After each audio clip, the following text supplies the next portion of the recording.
Kenal dengan nama US PACOM? Benar, US PACOM adalah armada ke-7 dari Angkatan Perang Negara Amerika. Wilayahnya sangat luas, markas utamanya adalah di Pulau Okinawa. US PACOM dipimpin oleh seorang jenderal berbintang 4 penuh dengan wilayah mulai dari San Diego, Honolulu, Vanuatu, sampai melewati Indonesia di selatan Sri Lanka yang bernama Diego Garcia. Di sisi utaranya adalah Jepang, di sisi selatannya adalah Australia. Ada lebih 30 negara di mana banyak negara besar dunia ada di dalam wilayah US PACOM. Cina, Korea Selatan, Jepang, Taiwan, ASEAN, Australia, dan hebatnya lagi dia memiliki 4 dari 11 kapal induk milik Amerika yang bertenaga nuklir. Mereka patroli menjaga keamanan dalam tanda petik wilayah yang luas. Kalau jalan melintasi Indonesia, mereka memilih lewat Selat Sunda daripada lewat Selat Malaka karena tidak mau bertemu dengan armada Cina yang sering mengawal kapal niaga Cina. Kita tahu, Selat Malaka saat ini dilewati 100.000 mother vessel atau kapal besar dari perniagaan yang 80%-nya adalah milik Cina,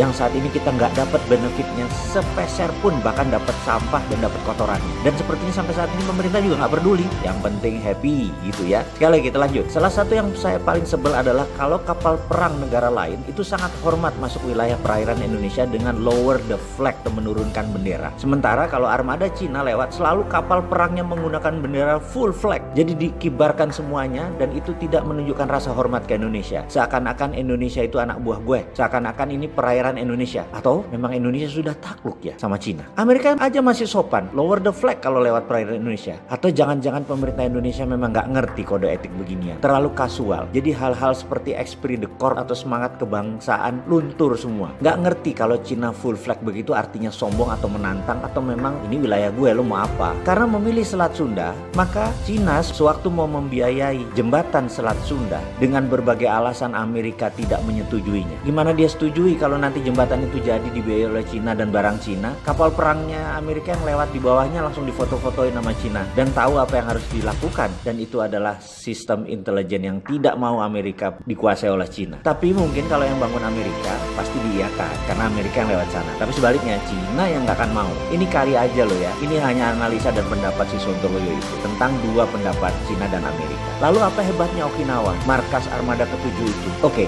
ini salah satu informasi yang penting. Karena kita tahu 2 juta metrik ton koper konsentratnya Freeport itu kan dikirim ke mesinnya Mitsubishi dekat Okinawa, di mana hasilnya dari smelter tadi ada sekitar 100 ton emas, dan emas tadi dicadangkan di Okinawa. Semua emas Amerika selalu di bawah DoD, Department of Defense, seperti di Fort Knox, Fort Benning, dan di Okinawa dalam tanda petik. Ada 3.000 ton cadangan emas di Okinawa di bawah armada ke-7. Jadi ada hal yang jangan-jangan kita nggak tahu, bahwa koper konsentrat Freeport kalau masuk ke smelter Jepang itu harus, dan ada perjanjian khusus, ada harga khusus, dan ini menjadi poison pill buat siapa saja yang akan ambil Freeport. Apa sih poison pill itu? Begini ceritanya, kalau kita dagang kita perlu kepastian smelter Jepang harus terus ada feed atau isi yang masuk ke smelter tersebut, tidak boleh berhenti. Jadi kunci-kuncian deh tuh Freeport dengan mesin smelter Jepang. Siapa yang batalin, denda $5 billion misalnya. Lalu kita saat ini mengambil 51% saham Freeport, ternyata barangnya tetap harus ke Jepang. Coba deh di break agreementnya, poison pill-nya kemakan sama kita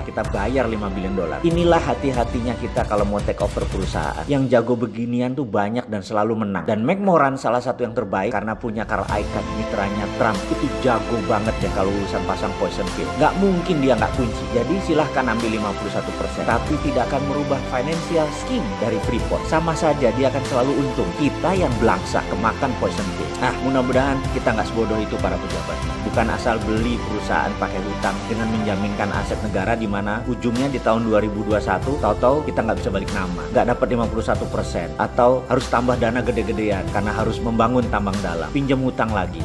Barangnya tetap ke Jepang, dijagain sama armada ke-7. Jadi susah yang ngurus negara.